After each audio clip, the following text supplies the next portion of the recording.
Hey, what's going on everybody? My name is Cruz and welcome back to another video. This one we're going to discuss my pedalboard.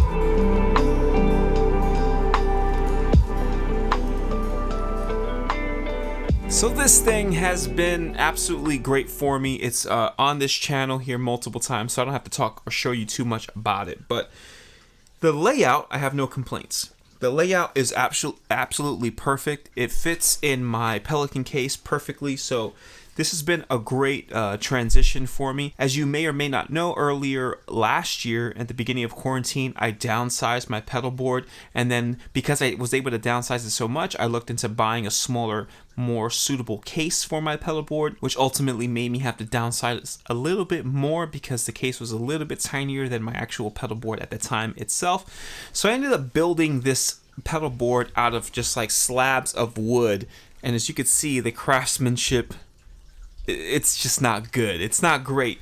And the truth is, it was never meant to be permanent. It was always going to be something that I was going to eventually upgrade down the road. I built this, thinking that I would build another one a little bit better. I just didn't know if it was going to work.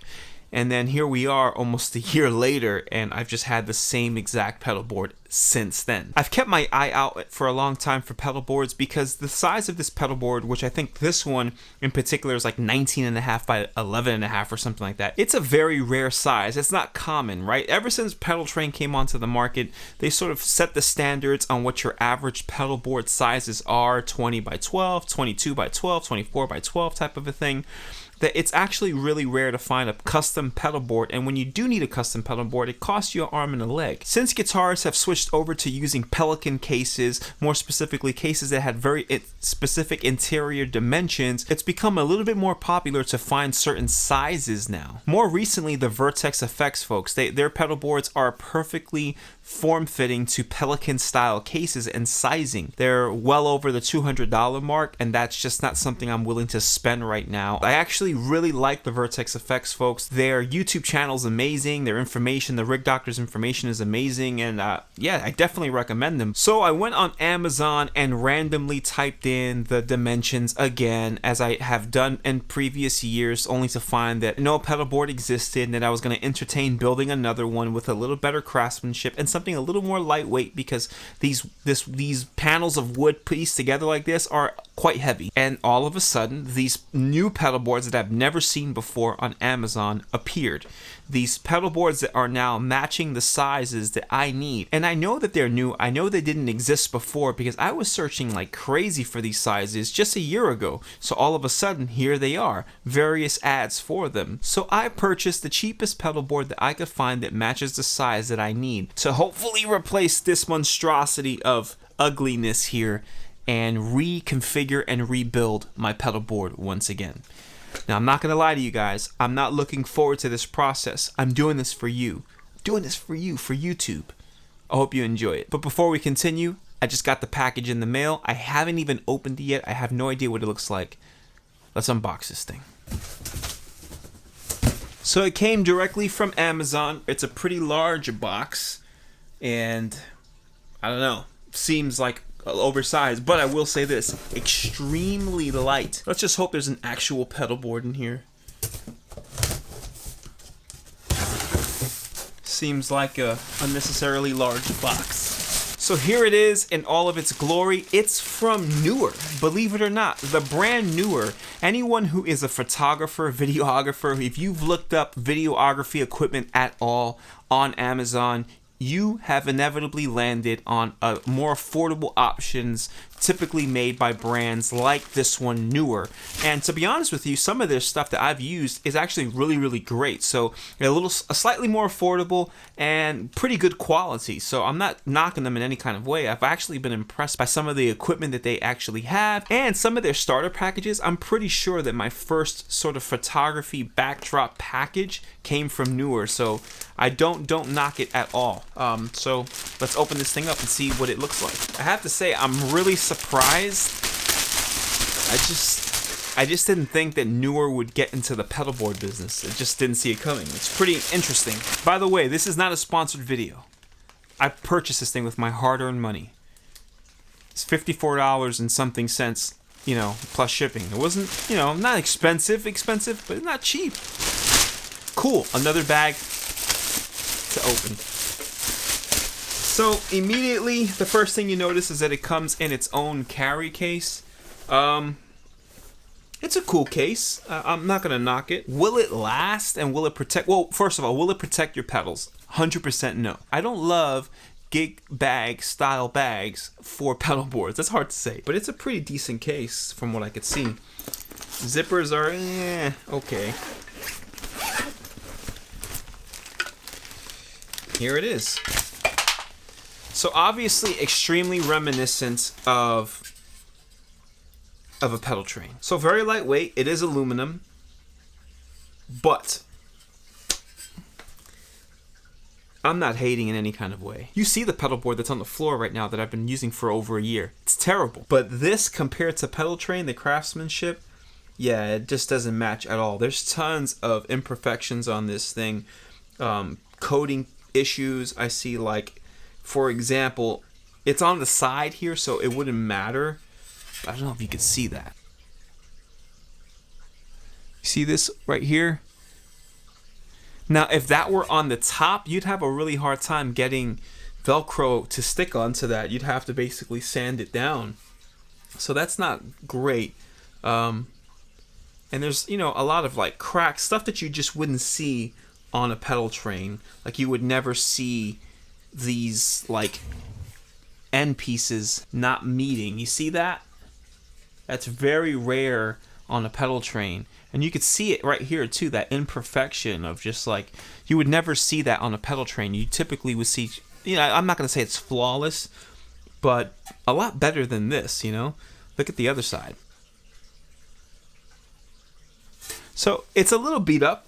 It's not perfect, but it's super lightweight. It'll hold your pedals without any kind of problems. I do already see something that could potentially be an issue for me. Unlike the pedal trains, this has a relatively large groove piece underneath right here that's probably going to stop my power supply from seating in there as it should.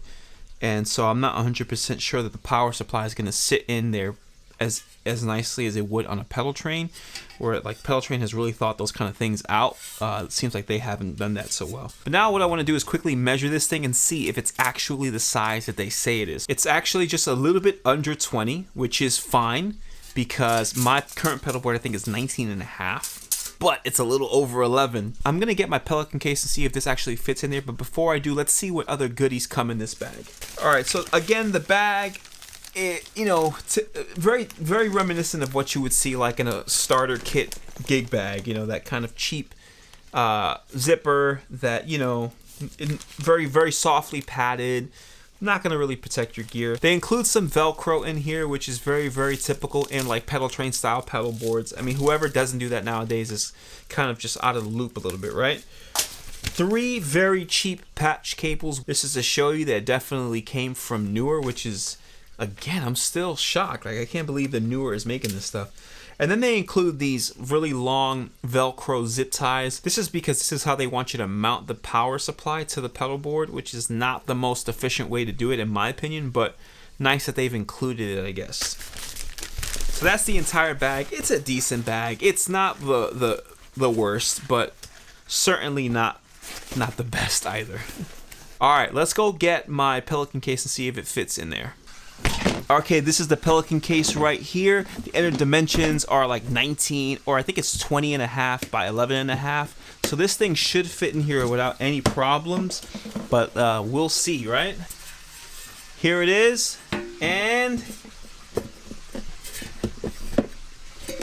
it doesn't fit. It doesn't fit. All this is for nothing. Oh my God. For the love of Jesus.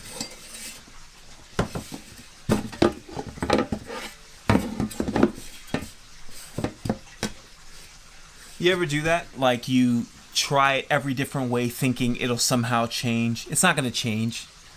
It's not going to change anything. I messed up. I ordered a product that does not fit into this case. This case, as cool as it is, and as much as it protects my gear, has been the death of me. You understand? What a waste of time and money. This is crazy. Alrighty then. Oh my god. Alright guys, maybe you can't tell, okay? Pretty stressed out right now. No, you know, I'm not that stressed. It's fine. It's fine, neewer. It's fine. It's probably my fault. It's probably my fault. Everything is wrong. Everything is wrong. So, okay, let's talk about this so you don't make the same mistakes that I made, okay? Let's make this video into something. I'm not gonna not post it because I want you to learn from my mistakes, okay? The only good thing that's coming out of this is that I do not have to take my pedal board apart. Other than that, I'm pretty upset. So, though the craftsmanship is not great, it's I wouldn't say that it was gonna be unusable. It was gonna be a lot better for me than probably the slabs of wood that I have right now. However, it doesn't fit in the case. And I transformed my entire rig specifically for this case. So I have zero intention on nixing the case. Neewer, I don't think you guys did anything wrong here. The product is exactly what it says it was. The dimensions were a hair off. Did that cost me? I don't know. Maybe, because it did fit widthwise, it didn't fit lengthwise. So that extra little half an inch probably cost me, but it wasn't going to work regardless, and let me explain why. Now, first of all, you're not going to find a case cooler than mine. You're just not. I almost dropped it. You're not going to find one. Let's pop this thing open and let me show you what's going on here. Now, I have like foam in here. It's the recessed wheels, guys, and all of the recessed pieces. So for example, the recessment for the handle dips in right here. Okay, that means that even if your pedal board was exactly the dimensions of the width and height of this pedal board, it won't go in all the way because of the recessment. Okay, now let me show you it upside down. You got two more. You see the recessment here for the wheels, so it stops the pedal board from going all the way in, which is another reason why I now remember why I built the pedal board flat and not angled, because if I made it angled, it would add too much height because it doesn't hit the bottom all the way. All right, that's it. That's all I got for this video. There's literally nothing else for me to do. I messed up. So maybe we should make this into a review for this very inexpensive pedal board that you could buy on Amazon from neewer, from the folks who I typically have associated buying camera gear from versus guitar equipment like pedal boards, but cool, they make that stuff. It's not the greatest craftsmanship, okay? I have a pedal train. I'm not going to compare it because I think that'll be a little bit disrespectful towards neewer and pedal train if I actually compare them, but the craftsmanship is nowhere near as good. The other thing is that it sits a lot higher than a pedal train, okay? That's pretty high. Let me see if you could zoom in on that or focus on that. You see how much higher it sits? Pedal trains sit a lot lower, and it just makes it a little bit more ergonomical, and at the end of the day, a little more low profile. I know pedal trains get a lot of heat for not being true touring pedal boards. I mean, look, I've toured with that thing. That's just not true. I think they're durable, they're fine. They're lightweight, they're aluminum, so they're definitely cool. My only beef with pedal trains is that you are limited to their sizing because they don't come with any size variations that are suitable for all kinds of pedal boards. They've sort of just said, this is what we do, and that's what you get, and that's it, which is fine. They deserve that because they work really hard in building a company that essentially changed the entire pedal board game. But at the end of the day, I found myself either having a way oversized pedal board like I did in my last setup, or an undersized pedal board where I couldn't fit all of the pedals that I needed onto that board. So a little bit frustrating in that sense. So I don't want to mess with this thing any more than I already have because I got to return it. I'm not keeping it. There's no way. I just can't use it. So I'm going to stick with my wood pedal board for now. Serves me right, man. I was like, I'm going to buy this thing and make a cool video. Yeah, not so cool. All right, well, that's it. Thank you so much for watching this video. I hope you've enjoyed it. I hope you got a laugh at my expense. I did not plan this, that is for sure. And it's certainly not a sponsored video, so that's it's frustrating. Okay, that's cool. I'm fine. I was even thinking, let me turn this into a 2-part video. Like, the first half is unboxing, and the second half will be me actually mounting the pedal board. Whatever. All right, cool. Thank you so much for watching this video, guys. I hope you got a laugh out of it. I hope you've enjoyed it. I hope you learned from my mistake. Make sure you check all of the dimensions properly before you make an order like this. That was frustrating. Anyway, please do me a favor. Do all of the things that help this channel grow. Like this video, comment, and subscribe. And be sure to hit the bell icon so you get an alert every single time I upload a video. Thanks again for watching, and until next time. Oh, man, dude. How frustrating. I'm not even cleaning up. I'm done.